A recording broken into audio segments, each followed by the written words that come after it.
Hozir sizga qanday qilib sizni manipulyatsiya qilishligini aytib beraman. Brendlar shunaqa qiladiki, siz ularga o'z pulingizni olib borib berasiz va hatto shunga xursand bo'lasiz. Labubu. Menimcha, siz uni bilsangiz kerak. Dahshatli tabassumli va paxmoq maxluqni hozir kim bilmaydi. Lekin menimcha siz o'ylab ko'rmagansiz. Nega u shuncha tarqalib ketgan? Qanaqasiga trendga chiqib ketgan? Birinchidan, xarid mexanikasi, ya'ni blind box. Ko'r-ko'rona quti. Qaysi labubu sizga tushishini siz hech qanaqasiga bila olmaysiz. Ya'ni bu odamlarni jalb qiladi. Siz o'yinchoqni sotib olasiz va sizga qiziq. Men xohlagan o'yinchoq menga tushadimi yoki boshqachasi? Va odamlar o'zi xohlagan o'yinchoqni ola olmagani uchun bu ularni yanada labubuni sotib olishiga sabab bo'ladi. Ikkinchidan, hissiyotlar. Labubu hissiyotlar orqali odamlarni o'ziga bog'laydi. Ya'ni bu soxta kulgu va charchoq ko'zlar.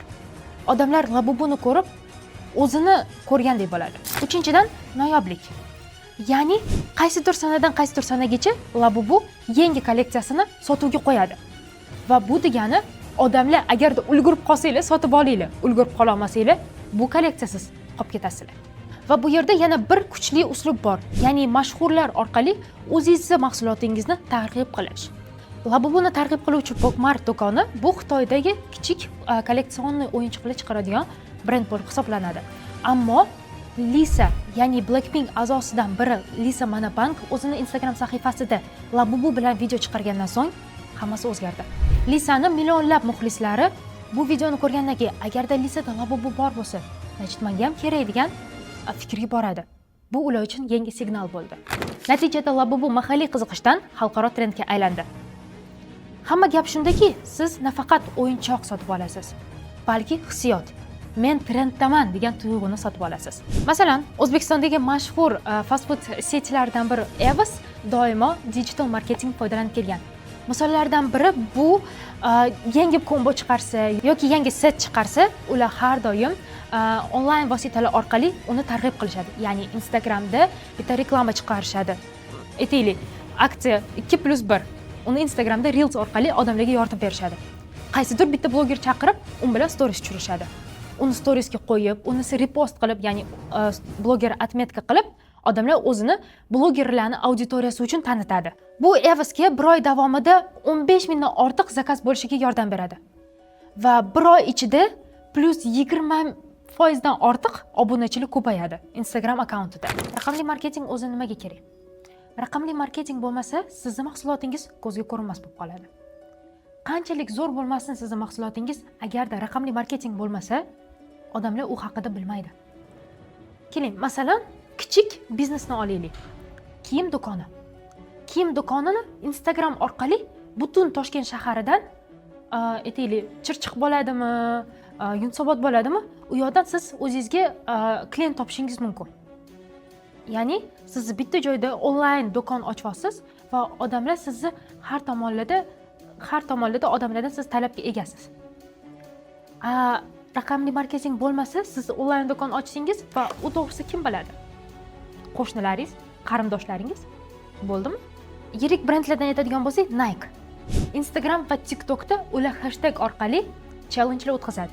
Ya'ni odamlar Nike mahsulotidan, ya'ni kiyimi bo'ladimi, oyoq kiyimidan bo'ladimi, foydalangan holda qanaqadir mashg'ulot qiladi va uni Instagram, TikTokga qo'yadi.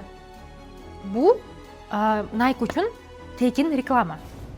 Odamlar uni kiyimini kiyyapti, ko'rsatyapti va bu nechta odam unaqa videolar tushiradi, nechta odam unaqa challengelarga qatnashadi bu hashtag bilan. Uni nechta odam ko'radi. Bu orqali Nike brendi ham taniladi. Asosan marketing nima kerakligi shundan iborat bo'ladi.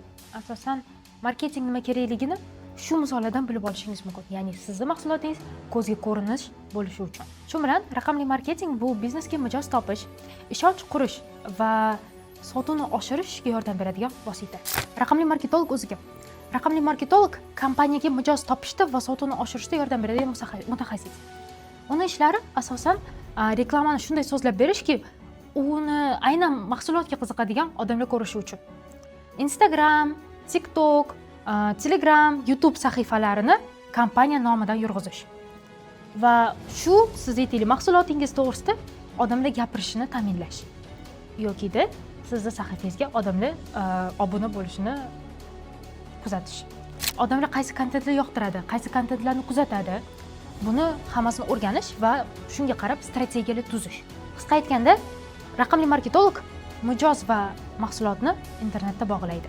Haqiqiy misollardan biri Uzun Market. 2022-yilda O'zbekiston bozorida onlayn platforma paydo bo'ldi, ya'ni Uzun Market. U yerda kiyimdan tortib texnikagacha hamma narsani buyurtma qilishingiz mumkin edi. Lekin asosiy kuch Uzun Market yaxshi mahsulotligida emas edi. Aynan marketingda edi. Ya'ni ijtimoiy tarmoqlarda target reklama va digital kompaniyalar orqali bunga erishdi. Target bu sizni mahsulotingizga qiziqqan auditoriyaga reklama ko'rsatish. Ko'chalarda, televizorda, ilovalarda hamma yoqda Uzun Marketdan oling qo'shig'i odamlarning esida qoldi. Va brendning face, ya'ni yuzi mashhur xonanda Shahzoda bo'ldilar. Shahzoda o'zi kamdan kam reklamalarda chiqqanlar va bu odamlar uchun katta voqea bo'ldi. Va agarda Shahzoda o'zi reklamada chiqmaydigan xonanda unaqa reklamada chiqayotgan bo'lsa, degan fikr paydo bo'ldi. Va bu odam Uzun Marketga bo'lgan odamlarning ishonchini yanada oshirdi. Natijada Uzun Market ilovasini millionlab odamlar yuklab olgan. Hozirgi kunda Uzun Market foydalanuvchilari 10 milliondan oshadi. Va Uzun Market odamlarning hayotining bir qismiga aylandi. Ya'ni nima olasan, qatdan olasan desa, oldin Uzun Marketdan qarab ko'ring, Uzun Marketdan olsam kerak, shunga o'xshash narsalar. Bularning barchasi puxta o'ylangan marketing strategiyasi orqali oshirildi. Mashhur bloger Topless o'z videosida viruslik qanaqa ishlashi to'g'risida aytib ketdi. Bilmayman, ko'rdinglarmi yoki yo'qmi, jinsovkada ochkili, oq sochli bola hamma yoqda tarqalib ketdi. Va shu qanaqa ishlashini, qanaqa qilib shu obrazni Topless o'zi tarqatganligi to'g'risida tushuntirib ketdi. Ya'ni obrazi oddiy edi, hammaga tanish ko'rinish va tez internetda memga aylanib ketdi. Odamlar tushunmayapti. Bu qayerdan paydo bo'ldi? Kim bu? Nimaga aytaylik, Times Square'da, New Yorkda billboardlarda rasmi turibdi. Natijada odamlar o'zligi bu kontentni hammasini tarqatishdi. Kim bu? Kimdir bu blogerni taniydigan odamlar va buni uni muxlislari tarqatdi degan narsalar bo'ldi. Lekin bu shuni ko'rsatadiki, что marketing nafaqat kompaniyalarga kerak, balki oddiy odamlar ham uni o'zi uchun ishlatsa bo'ladi. Tirikchilik. Ular kichkina lokal brend sifatida futbolka va hudidan boshlashgan. Tirikchilik, puling bormi? Shunga o'xshash mem o'zbeklarning hammasiga tanish so'zlar bilan print qilishardi. Va shu orqali Instagram va TikTokda hozirgi tarqalayotgan trendlar, qiziq videolar orqali buni hammasini auditoriyaga, ya'ni odamlarga yoritib berishardi. Yoshlar tirikchilik brendini kiyimlari bilan kontentlar tushirardi. Ya'ni UGC content. U sizni user generation content. Ya'ni sizni mahsulotingizni sotib olgan foydalanuvchilar sizni brendingizni qayerdadir yoritib berishi bu UGC bo'lib hisoblanadi. Hech qanaqa reklamasiz tirikchilik brendi hozirgi kunda 10 mingdan ortiq obunachiga ega va hamkorliklari mavjud. Bu marketingning shunaqa misoliki, bu misol ijtimoiy tarmoqlar orqali brendni noldan ko'tarish mumkinligini ko'rsatadi. Hammaga tanish brend Lay's 2014-yilda Do Us a Flavor tanlovini o'tkazishdi. Ya'ni mijozlarga ular taklif berishdi. Yangi Lay's chipslari uchun tam o'ylab toping deb. 14 mingdan ortiq odam bu tanlovga qatnashdi. Lekin faqat 4 tasi finalga chiqdi. Mango salsa, imbir wasabi, cappuccino va makaron bekor. Odamlar, insonlar o'zini ovozini berdi shu 4 ta finalistlar uchun va o'zini shu brendga bo'lgan, Lay'sga bo'lgan jarayoniga hissasini qo'shganini his qildi. Raqamli marketing bo'yicha mutaxassis bo'lishni xohlaysizmi? Agarda bu soha sizga qiziq bo'lsa, bizda siz uchun yaxshi yangilik bor. IDU International Digital University raqamli biznes yo'nalishi bo'yicha sizga ta'lim taklif etadi. Описаниядagi havola orqali o'ting va IDUdagi digital marketing yo'nalishi haqida batafsil ma'lumot oling. Hozir biz shu videoda marketingning o'zida nima, marketolog kim, digital marketolog kim, digital marketingda qanaqa keyslar borligini gapirdik. Lekin bu soha hali juda ham katta. U haqida ko'proq ma'lumotga ega bo'lishni xohlasangiz yoki ko'proq bilishni xohlasangiz, shu QR kod orqali Telegram kanalimizga o'tishingiz mumkin.